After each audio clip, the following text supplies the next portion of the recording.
Hello students, मैं लाला राम स्वागत करता हूं अपने YouTube चैनल लाला राम बेस में। और आज हम पढ़ेंगे चैप्टर नंबर 3 जिसका नाम है दो चरों वाले रैखिक समीकरण। ध्यान रखना, इस चैप्टर में हमें पढ़ना क्या है ये इंपॉर्टेंट होता है। तो हम पढ़ेंगे इसमें रैखिक समीकरण युग्म। क्या पढ़ेंगे? तो रैखिक समीकरण युग्म की परिभाषाएं क्या होती है, सामान्य रूप क्या होते हैं। अगर हम उनको और परिभाषा में लिखेंगे तो रैखिक समीकरण युग्म का ग्राफीय निरूपण क्या होता है। ध्यान रखना, ये वेरी इंपॉर्टेंट है, ग्राफीय निरूपण। और हम पढ़ेंगे प्रतिस्थापन विधि, विलोपन विधि और क्रॉस। ये हमारे सिलेबस में नहीं है, लेकिन अगर हमारे पास में समय रहा तो हम इसका भी जिक्र करेंगे। लेकिन सबसे इंपॉर्टेंट इसमें एक तो है ग्राफीय विधि, एक है विलोपन विधि। ध्यान रखना, ठीक है। तो स्टार्ट करते हैं क्लास को। आज हम पढ़ेंगे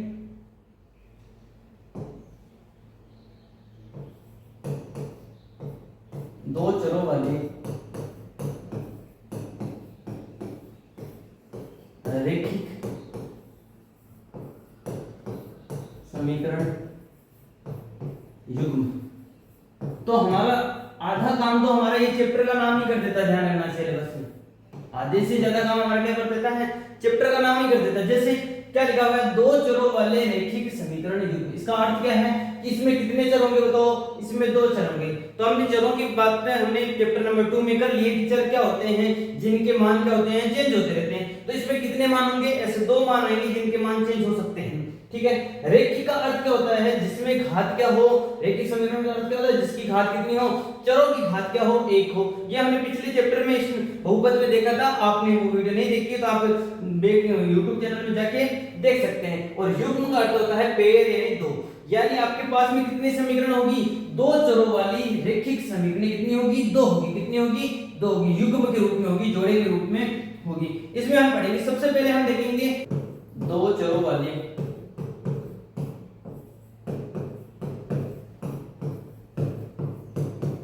रैखिक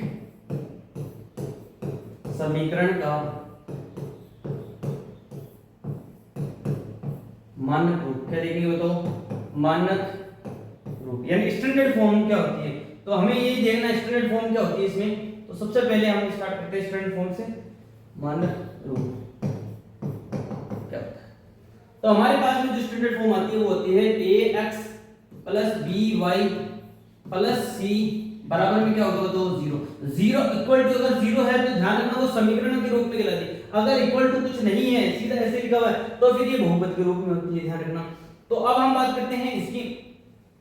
तो ये जो है ये क्या बताओ हमारे पास में ax plus by plus c बराबर में क्या है? 0। ये कितने चरों में है? दो चरों में। तो हम बात करते हैं इसमें जो चर है वो कौन है बताओ? तो हमारे पास में जो चर है वो एक तो x है और y है। x और y, ये हमारे पास में दो इसमें चर है, एक तो x है और दूसरा क्या बताओ? y है। अब बात करते हैं इसमें फिर abc क्या है? जो a b और c, abc क्या बताओ? रियल नंबर से। क्या बताओ? रियल नंबर से। क्या बताओ? रियल नंबर यानी वास्तविक संख्या है। क्या है बताओ? वास्तविक संख्या। वास्तविक संख्याएं, ये हमारे पास में वास्तविक संख्या है। नेक्स्ट हम बात करते हैं, इसी के रूप में आगे बढ़ते हैं। तो हमारे पास में यहाँ पर कितने हैं? तो ये तो हमारा एक ही समीकरण का है। ध्यान रखना, ये कितने समीकरण हैं? केवल और केवल एक समीकरण है। हम किसकी बात करेंगे हैं? दो के रूप में, यानी दो समीकरणों की बात करेंगे। दो समीकरणों की बात करते हैं तो हमारे पास में युग्म के रूप में बनाते हैं। तो हमारे पास में सबसे पहले आती है a1x plus b1y plus c1 बराबर में क्या होगा? तो 0। ये कितने समीकरण हो गई? ये एक समीकरण बन गई। दूसरे समीकरण लिखते हैं a2x plus b2y plus c2 बराबर में कितने होगा? तो 0। ये हमारे पास में क्या बताओ? ये हमारे पास में क्या बताओ? समीकरण आ गए। कितनी आ गई बताओ? दो समीकरण आ गई। तो ये हमारे पास में पेयर है। एक तो है a1x plus b1y plus c1 बराबर में 0 और एक है a2x plus b2y plus c2। ये हमारे पास में दो क्या है? रैखिक समीकरण युग्म है। क्या बताओ? दो चरों वाले रैखिक समीकरण युग्म। दो चरों वाले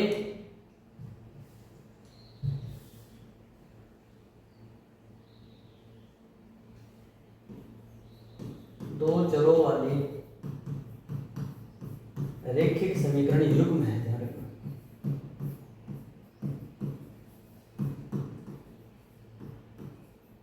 समझ गए इस चीज को? क्योंकि यहाँ पे कितनी समीकरण होगी? एक समीकरण ये होगी, दूसरी समीकरण ये होगी। तो ये युग्म के रूप में है, जोड़े के रूप में है, पेयर के रूप में हैं, तो हम यहाँ पे देखेंगे कि इनका हमें क्या करना है, इनके बारे में सीखना है। तो हम बात करते हैं, सबसे पहले इनके निरूपण की बात करते हैं। तो अगर हम इसकी बात करते हैं तो इनकी कुछ एक सारणी है, वो सारणी आप नोट कर लेना। यानी एक तो है a1/a2 बराबर अगर नहीं हो b1/b2, ठीक है। एक तो इससे जो रिजल्ट आएगा वो हम देखते हैं। एक आएगा तो a1/a2 बराबर आ जाएगा तो b1/b2 और बराबर आ जाएगा तो c1/c2 बराबर आ जाएगा c1/c2, ये आ जाएगा। तीसरे हमारे पास में है a1/a2 बराबर आ जाएगा तो b1/b2 बराबर आ जाएगा तो नहीं आए इसमें c1/c2, ये ध्यान रखना। अगर a1/a2 बराबर नहीं है,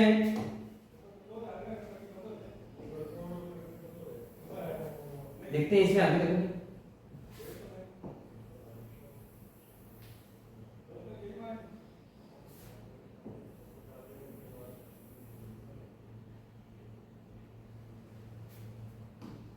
देखो अगर हम बात करते हैं, अगर ये रिजल्ट आए, अगर हम समीकरणों की इस तरीके से इनको, ये है अनुपात, क्या है तो अनुपात है, ये क्या है तो अनुपात है।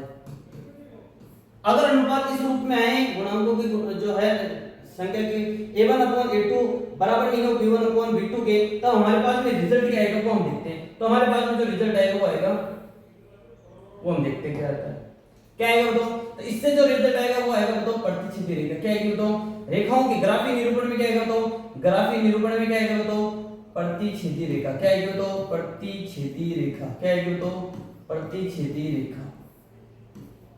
कौन सी रेखा आएगी तो प्रतिच्छेदी रेखा। अगर मैं बात करूं कि इसमें रिजल्ट की बात करें तो इसमें रिजल्ट कितने आएंगे, तो मैं इसमें बोलूंगा केवल एक हल आएगा। केवल कितना हल आएगा, केवल एक हल आएगा, एक हल, जिसको हम बोल सकते हैं यूनिक सॉल्यूशन यानी अद्वितीय। क्या होगा तो अद्वितीय हल, यानी इस जैसा हल कहां पे भी नहीं होगा, ये एक ही हल होगा, अद्वितीय हल, जिसको हम अद्वितीय हल भी बोल सकते हैं। ध्यान रखना, समझ गए इस चीज को, ध्यान रखना। अगर a1/a2 बराबर नहीं है b1/b2 के, तो रेखा कौन सी होगी तो ग्राफ के निरूपण में इसका हल क्या होगा, प्रतिच्छेदी रेखा, और इसके हल कितने होंगे, केवल और केवल एक हल आएगा, ठीक है। नेक्स्ट अगर हम बात करते हैं a1/a2 बराबर हो b1/b2 और बराबर नहीं हो, बराबर हो c1/c2, तो जो रेखा आएगी वो आएगी तो कौन सी रेखा, संपाती रेखा। कौन सी रेखा आएगी तो संपाती रेखा, कौन सी रेखा आएगी तो संपाती रेखा। और हम बात करते हैं हल की, तो इसके कितने हल होंगे, अपरिमित रूप से अनेक हल, अपरिमित रूप से अनेक हल, रूप से अनेक हल या फिर अनंत हल, अनेक हल या फिर अनंत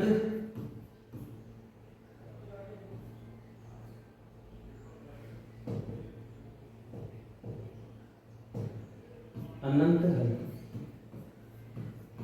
अपरिमित रूप से क्या होगा, या तो अनेक बोल सकते हैं फिर अनंत हल बोल सकते हैं। नेक्स्ट हम बात करते हैं, अगर ये बराबर नहीं हो, जैसे a1/a2 बराबर हो जाए b1/b2, लेकिन ये बराबर नहीं हो c1/c2 के, तो जो रेखा होगी वो कैसी होगी तो समांतर रेखा। कौन सी रेखा होगी तो समांतर रेखा। कौन सी रेखा होगी, समांतर रेखा।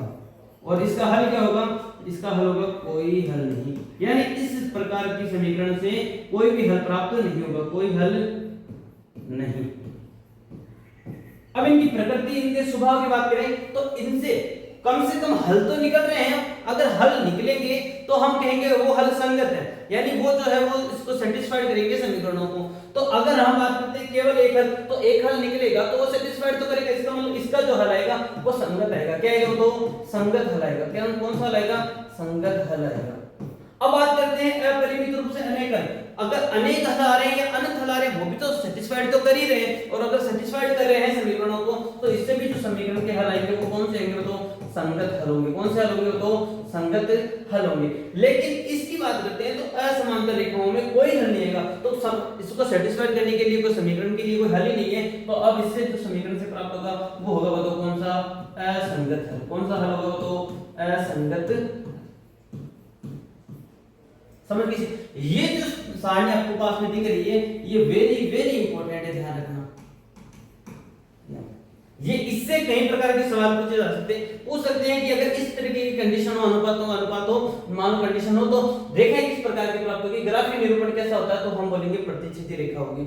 बात करते हैं हल कितने होंगे, तो केवल एक हल होगा या फिर अद्वितीय हल होगा। और ऐसे नॉर्मली बात करेंगे संगत या असंगत ऐसे, तो हम बात बोल देंगे कि संगत हल होगा। निम्नलिखित ऐसे पूछेंगे कि इस प्रकार का अनुपात हो तो रेखाएं कौन सी होगी, तो संपाती रेखा होगी। ऐसे पूछ सकते हैं कि संपाती रेखा के लिए किस प्रकार का अनुपात होना चाहिए, तो आपको ये भी याद रखना कि इनमें से ये अनुपात होना चाहिए, तीनों नहीं हो सकते। और अपरिमित रूप से अनेक हल होंगे या अनंत हल होंगे, संगत हल होगा। बात करते हैं कि अगर इस तरीके से a1/a2 बराबर हो जाए b1/b2 बराबर नहीं हो c1/c2, तो रेखाएं कौन सी होगी, तो समांतर रेखा होगी और कोई हल नहीं होगा, और इसके हल जो होंगे वो असंगत होंगे। अब इसकी कुछ ट्रिक्स भी है याद करने के लिए, बस नॉर्मली यहाँ पे ऐसी कोई ट्रिक्स होती नहीं है, हम तो बनाते हैं नॉर्मली, तो इसके लिए एक ट्रिक्स है। देखो यहाँ पे क्या है, देखो a1/a2 बराबर नहीं है b1/b2, इसका मतलब क्या है, देखो यहीं पे इसको धोखा मिल गया। क्या मिल गया, बताओ, डज नॉट इक्वल है ना, देखो बराबर नहीं है, यहीं पे इसको धोखा मिल गया। अब ये धोखा मिल गया तो क्या है, ये एक बार ही मिलेंगे, कभी वापस नहीं मिलेंगे, यानी ये एक बार ही मिलेंगे। तो यहाँ पे देखो ये कितनी बार मिला, देखो एक ही हल होगा। क्या होगा, तो एक ही हल होगा। हम इसकी यहाँ पे डायग्राम भी शो कर सकते हैं। तो प्रतिच्छेदी रेखा की इस प्रकार हल होगा, हल होगी। ये तो है L1 और ये है L2, यानी ये लाइन 1 है, ये लाइन 2 है, और ये कितने बिंदु पे प्रतिच्छेद करेगी, केवल एक ही बिंदु पे प्रतिच्छेद करेगी। तो यहाँ पे दोनों देखो पहली बारी में क्या होगा, पहले बार यहाँ पे a1/a2 बराबर नहीं है b1/b2, यानी पहले इसको क्या मिल गया, धोखा मिल गया। यहाँ धोखा मिल गया तो क्या होगा, ये केवल एक ही बिंदु पे प्रतिच्छेद करेगी, समझ गए इस चीज को, और एक ही बिंदु पे प्रतिच्छेद करेगी तो इसके केवल हल कितने होंगे, एक ही हल होगा, यानी अद्वितीय हल होगा। यहाँ पे बात करते देखो a1/a2 बराबर है b1/b2 बराबर है c1/c2, तो यहाँ देखो सारे सारे बराबर है, तो ये एक प्रकार के क्या है, तो ये ट्रिक्स के लिए है, ध्यान रखना। तो यहाँ पे मैं अलग कलर से लिख देता हूँ थोड़ा सा। यहाँ पे क्या बताओ, ये वीआईपी लाइन है, क्या बताओ, ये वीआईपी लाइन है, और वीआईपी लाइन क्या है बताओ, कि फर्स्ट ऑफ इसको धोखा मिल गया, और फर्स्ट ऑफ धोखा मिल गया तो वो कभी वापस नहीं मिलते, एक बार मिलते हैं, वापस कभी नहीं मिलते हैं।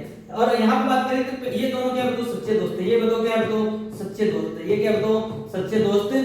अब ये सच्चे दोस्त है तो क्या बताओ, एंड तक साथ साथ चलेंगे, एंड तक क्या करेंगे बताओ, साथ साथ चलेंगे, एंड तक साथ साथ चलेंगे। तो देखो यहाँ पर साथ साथ चलेंगे, इसको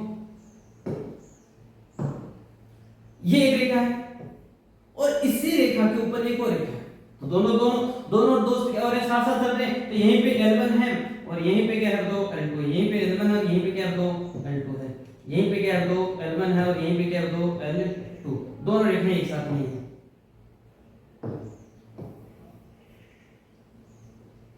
यहीं पे L1 है, दूसरी यहीं पे क्या है, दो L2, यानी एक रेखा दूसरी रेखा पे ओवरलैप है, यानी क्या बोलते हैं, ओवरलैपिंग को इंग्लिश में क्या बोलते हैं, हिंदी में क्या बोलते हैं, संपाती, ठीक है, यानी ओवरलैपिंग है, एक दूसरे के ऊपर रखी हुई है। तो जैसे मान लो ये मैंने हथेली रखी और अपनी हथेली के ऊपर एक और हथेली रख देता हूं, तो ये नीचे वाली हथेली आपको नहीं दिखेगी, समझ गए इस चीज को। तो कहने का अर्थ है एक रेखा के ऊपर दूसरी रेखा रखी हुई है, और ये कहां पे मिलती है, जितनी बार मिलेगी उसके उतने हल होंगे। तो ये अपरिमित रूप से अनेक बिंदु पे मिलती है, इसलिए इसके क्या है, अपरिमित रूप से अनेक हल या अनंत हल, और ये एक बिंदु पे मिलती है, इसलिए एक ही हल है। हम बात करते हैं इसकी, बात कर रहे हैं नेक्स्ट, और ये क्या बताओ, यहाँ पर ये a1/a2 बराबर है b1/b2, इसका मतलब यहाँ पे दोस्ती नहीं हुई, और आगे जाके क्या हो गया बताओ, धोखा मिल गया, देखो बराबर नहीं है c1/, और धोखा मिल गया तो दोस्त क्या है, धोखेबाज दोस्त है। कौन सा दोस्त है, तो धोखेबाज दोस्त है।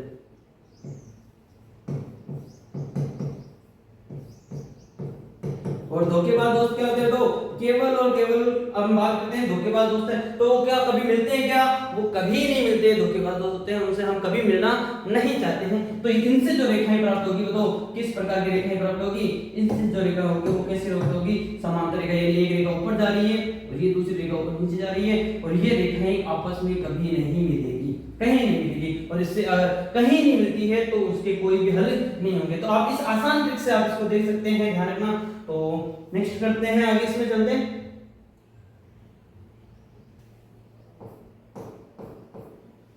सबसे पहले है समीकरण निर्माण की, क्या है तो समीकरण निर्माण की। बोर्ड एग्जाम में कई बार क्वेश्चन पूछा गया है समीकरण निर्माण से संबंधित। समीकरण निर्माण यानी दो चरों वाले समीकरण, दो चरों वाले रैखिक समीकरण, रैखिक समीकरण युग्म निर्माण,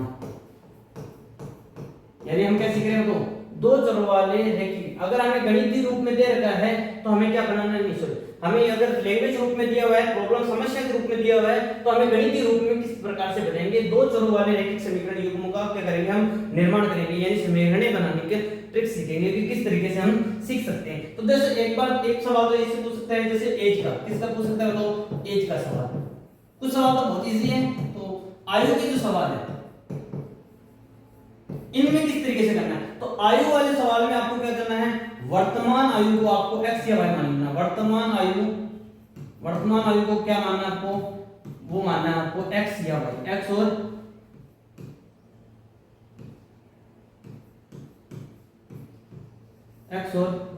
वर्तमान आयु को आप क्या मानना है, आपको x और y, वर्तमान आयु को x या y मानना है। वर्तमान आयु को आपको क्या मानना है, तो x या y मानना है। नेक्स्ट हम बात करते हैं, अगर आपको पूर्व का पूछे, जैसे आपको पूछ लेंगे कि ये 10 वर्ष पूर्व ये इस तरीके से इसकी आयु इतनी थी, 10 वर्ष या 10 वर्ष बाद में इसकी आयु इतनी थी, तो अगर पूर्व से जैसे पूछे, पूर्व का जिक्र हो यानी पहले का, पास्ट की बात हो यानी 5 साल पूर्व ये इतने साल का था, तो अगर इस तरीके से जिक्र हो तो यानी पास्ट की बात हो रही है। किसकी बात हो रही है, तो यहाँ पे जिक्र हो रहा है पास्ट का, किसकी जो जिक्र हो रहा है, तो पास्ट का, किसका जिक्र हो रहा है, पास्ट का। तो आपको क्या करना है, तो घटाना है, क्या बताओ, इसको घटाना है, यानी x में से घटाना है। आपको क्या करना है, तो x या y में से क्या करना है, घटाना है। अगर बात करें बाद का या पश्चात या बाद, यानी फ्यूचर की बात कर रहा है, किसकी बात कर रहा है, तो फ्यूचर की बात कर रहा है। जैसे कि 10 वर्ष बाद में इतना हो जाएगा या 10 वर्ष पश्चात ये इतनी साल का हो जाएगा, तो अगर एज में इसी बात की करें, तो अगर फ्यूचर की बात करें तो हमें क्या करना है, तो जोड़ना है, क्या करना है, तो हमेशा जोड़ना है। ये कुछ ट्रिक्स है जिससे हम क्या कर सकते हैं, एज के वजह से सवाल के हैं उनको करने का कुछ आसान तरीका है, ठीक है। नेक्स्ट ट्रिक्स याद रखो, ट्रिक्स ऐसे याद रखो,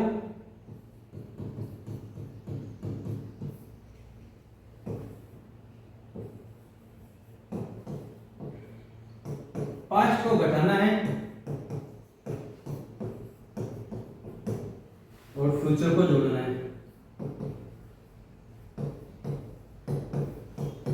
ऐसे याद रख सकते हो आप, ये ट्रिक है बस। यानी आपके पास में बीता हुआ जो पास्ट है उसको तो आपको क्या करना है, घटाना है, और जो आपके पास से आने वाला कल है यानी जो फ्यूचर है उसको क्या करना है, आपको जोड़ना है। तो ये यानी वो पास्ट में जो बात कर रहा है उसको तो घटाना है, और अगर फ्यूचर की बात कर रहा है तो उसको क्या करना है, हमेशा जोड़ना है। तो पास्ट को घटाना है, फ्यूचर को क्या करना है, तो जोड़ना है। ये आप इस ट्रिक से याद रख सकते हो। नेक्स्ट हमारे पास में है, बताओ किसका सवाल है, तो देखो जैसे पलटने वाली संख्या, जैसे हम ऐसे पूछ सकते हैं कि दाहिने का अंक ये है, ये वाली संख्या है, और अगर हम उन संख्याओं को पलट दें तो ये इस तरीके से बन जाएगी। तो हम इस प्रकार के सवाल को देखेंगे, तो हमेशा अगर पलटने वाली संख्या को कोई जिक्र हो जाए तो आपको ये मानना है, संख्या को क्या मानना है, तो संख्या को आप मानिए 10x प्लस या फिर 10y प्लस x, क्या मानिए, तो 10y plus x, 10y plus x मान संख्या क्या माने, तो संख्या 10x प्लस y माने, हमेशा ये मानना आपको, जहां y क्या होगा तो दाहिने का अंक होगा, y क्या होगा तो दाहिने का अंक होगा, y जो होगा वो क्या होगा तो दाहिने का अंक होगा, इकाई दे होता है ना, तो दाहिने का, और x का होगा तो इकाई का अंक होगा, किसका अंक होगा तो इकाई का अंक होगा। पलटने पे जो संख्या बनेगी, पलटने पे जो संख्या बनेगी, पलटने पर बनी संख्या वो क्या होगा, तो 10x प्लस y, हमें क्या मानना पहले 10y प्लस x, और इसमें क्या पलटने पे क्या बनेगी 10x प्लस y, ठीक है। अब हम बात करते हैं इसके कुछ इंपॉर्टेंट फैक्ट है वो करते हैं। तो फैक्ट क्या है ब्रो, अगर जो हमने संख्या मानी है, संख्या कौन सी संख्या, जो संख्या हमने मानी है वो आपको ध्यान रखना उसको, और जो हमने पलटने वाली जो संख्या उन दोनों संख्याओं को अगर हम जोड़ते हैं, जो संख्या हमने मानी है उसको और हम पलटने वाली संख्या को किसी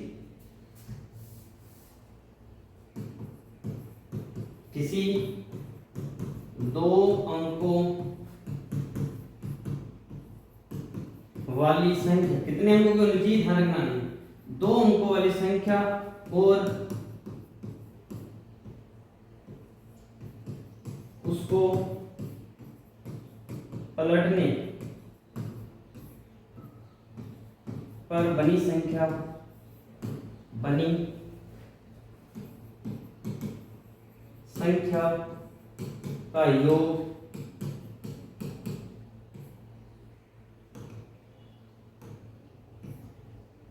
11 से विभाज्य होता है।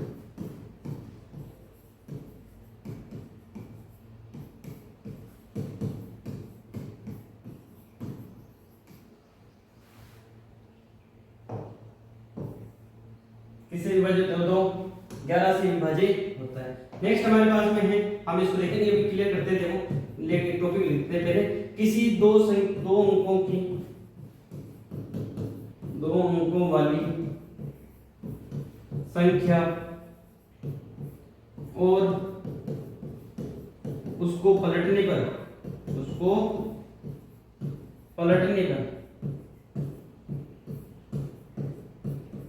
बनी संख्या का पहले तो क्या था अंतर, सॉरी योग, अब क्या होगा तो अंतर किससे विभाज्य होगा? तो किससे विभाज्य होगा? वो होगा किससे? 9 से विभाज्य होगा। किससे विभाज्य होगा? 9 से विभाज्य होगा।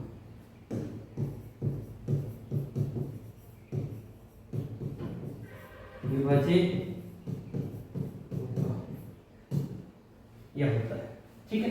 किसी भी दो अंकों वाली संख्या को, दो अंकों की कोई भी संख्या ले लो आप, और फिर एक क्या ले लो आप, उसको पलटने पे जो संख्या बनेगी वो, अगर उन दोनों को हम जोड़ते हैं तो जोड़ने के बाद में जो संख्या बनेगी वो किससे विभाज्य होगी? वो 11 से विभाज्य होगी। और अगर हम उनको घटाते हैं तो वो किससे विभाज्य होगी? तो 9 से विभाज्य होगी। वो किससे विभाज्य होगी? तो 9 से विभाज्य होगी। इसका कोई एक्सप्लेनेशन देख लेते हैं। देखो एक्सप्लेनेशन कैसे होगा, देखो अगर हम मान लो कि दो अंकों की संख्या ले ली मैंने 12 और दूसरी संख्या का 9 बताओ, अब पलटने पे क्या बनेगी बताओ? ये 21 भाई, 12 उल्टा क्या हो जाएगा? 21 हो जाएगा। अगर हम दोनों को जोड़ते हैं कितना बनेगा? तो 33। कितना बनेगा? तो 33। जो किससे विभाज्य हो? तो 11 से विभाज्य। किससे विभाज्य हो? तो 11 से विभाज्य। अगर हम इन्हीं का माइनस निकाल दिया फिर अंतर निकाल दे तो मैं बड़ी संख्या में से छोटी संख्या घटा देता हूं, तो 21 में से 12 जाएगा, कितना बचेगा? तो कितना बचेगा? 9 बचेगा। कितना बचेगा? 9 बचेगा, सॉरी, ठीक है। अब 21 में से 12 के कितने बचेंगे? तो 9 बचेंगे। और ये किससे विभाज्य हो? तो 9 से विभाज्य। किससे विभाज्य हो? तो 9 से विभाज्य। तो किसी भी दो अंकों की कोई भी दो संख्या ले लो, मैंने लिया मान लो 17, और अगर हम इनको पलटते हैं तो ये बनेगा 71, दोनों को जोड़ते हैं तो होगा 188। क्या होगा? तो 88। और 88 क्या होता है? तो जोड़ने पे किससे विभाज्य होगा? तो 11 से विभाज्य होगा। किससे विभाज्य होगा? तो 11 से विभाज्य होगा। तो ये आपको ध्यान रखना है कि अगर हम उनकी बात करें तो अगर हम पहले तो हमें हमेशा क्या मानना है, अगर दो अंकों की संख्या दे दी तो हमें वो दो अंकों की संख्या हमेशा क्या माननी है? 10y प्लस x माननी है। और हम पलटने में जो संख्या बनेगी वो क्या बनेगी? 10x प्लस y बनेगी। और हम याद रखना कि किसी दो अंकों वाली संख्या को और उसको पलटने में बनी संख्या का जो योग है वो हमेशा 11 से विभाज्य होता है, और उनका अंतर किससे विभाज्य होता है? 9 से विभाज्य होता है। ये बोर्ड एग्जाम में से पूछ सकते हैं, जैसे आपसे पूछेंगे कि कोई भी दो अंकों की संख्या है और उनको पलटने की संख्या का अंतर कितना, अंतर किससे विभाज्य होता है? तो अंतर किससे विभाज्य होगा? अंतर किससे विभाज्य होगा? तो याद रखना अंतर किससे विभाज्य होता है? 9 से। और योग किससे विभाज्य होता है? तो 9 किससे, योग किससे विभाज्य होता है? वो 11 से विभाज्य होता है। समझ गए इस चीज को? आप याद रखना कि उनका, आप मान लो कि ऐसे पूछ लें कि उनका अंतर कितना होगा? उनका अंतर x माइनस y होगा और उनका योग क्या होगा? तो x प्लस y होगा। अगर आपके पास में संख्या दे रखी है तो वो संख्या भी आप निकाल सकते हैं, ध्यान रखना, ठीक है। समझ रहे इस चीज को? तो आगे बढ़ते हैं।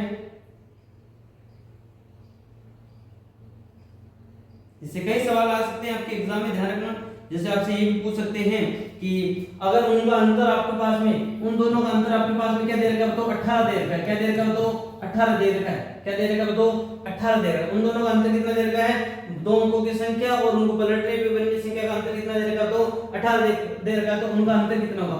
उन संख्याओं का अंतर कितना होगा? तो उन दोनों संख्याओं का अंतर कितना हो जाएगा? ये तो 2 से विभाज्य हो जाएगा, तो ये 9 से विभाज्य होगा, ये करेगा 9 से इसे डिवाइड करेंगे कितना जाएगा? तो 2। कैसे जाएगा? तो 2। तो x माइनस y बराबर क्या जाएगा? तो 2 हो जाएगा। इसका मतलब उन दोनों संख्याओं का अंतर कितना हो जाएगा? 2 हो जाएगा। समझ गए इस चीज को?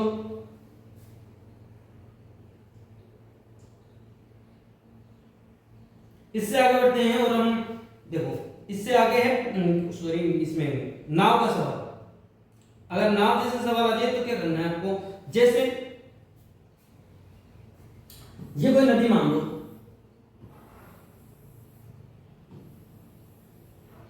और यहां पे कोई मान लो कि ऐसी कोई नाव है,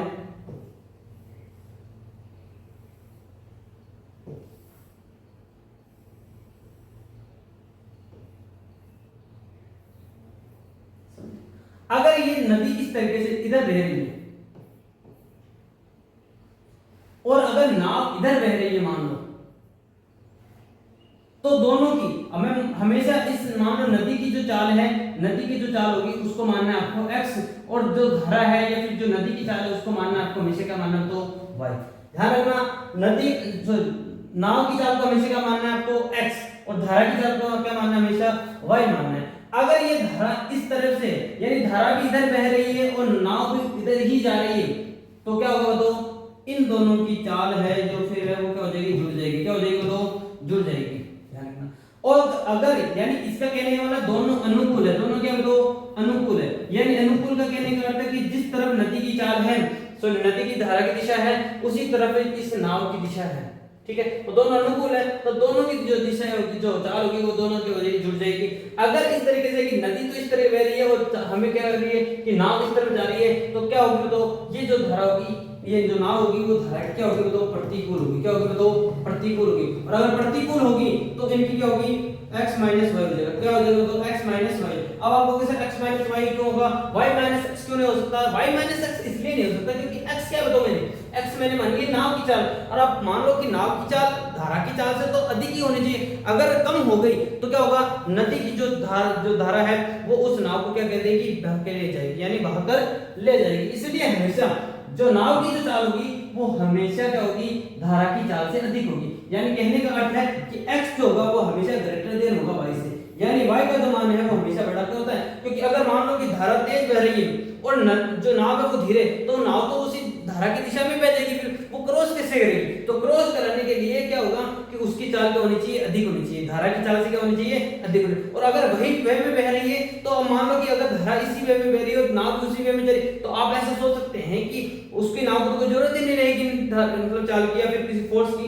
लेकिन ऐसा नहीं है, अगर वो उस फोर्स में या फिर उससे ज्यादा चाल नहीं रहेगी, तो फिर वो क्या है कि नदी जिस दिशा में जा रही है, धारा की किसी भी दिशा में जा रही है, तो नाव भी उसी दिशा में चली जाएगी या फिर किसी भी किनारे से टकरा जाएगी, यानी नाव पर कोई भी कंट्रोल नहीं रहेगा। तो हमेशा जो नाव की चाल होगी वो हमेशा धारा की चाल से क्या होनी चाहिए, अधिक ही होनी चाहिए। समझ गए इस चीज को, तो ये आप याद रखना। कुछ नाव के सवाल थे, कुछ इस संख्या को पलटने वाले संख्या थे सवाल थे, कुछ एज के सवाल थे। इससे क्या होगा, हमें समीकरण निर्माण में कुछ आवश्यकता है, जो आवश्यकता रहेगी वो हम इसमें सोल्व कर सकते हैं। नेक्स्ट हम पढ़ेंगे, कुछ विधियां दे रखी हैं, उन विधियों का जिक्र हम अगली क्लास में करते हैं। तब तक मिलते हैं नेक्स्ट वीडियो में। जय हिंद, जय भारत। और आपको ध्यान रखना, वीडियो को like comment share and subscribe करना ना भूलें और बेल आइकन को ऑन रखें। ठीक है, जय हिंद, जय भारत। मिलते हैं नेक्स्ट वीडियो में।